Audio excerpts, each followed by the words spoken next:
Life.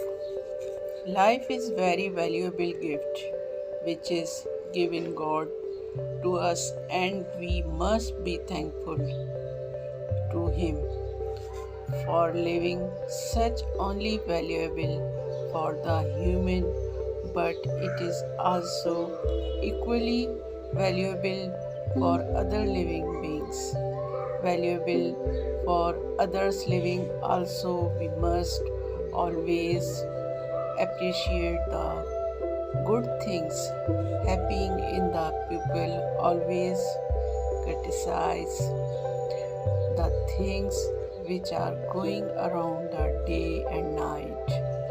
Nowadays, it is seen that people are getting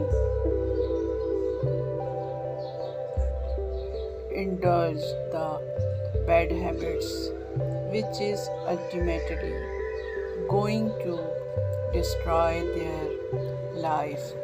People must observe the fact that there is a positive, beautiful, and colorful side of life, also, which must be adopted.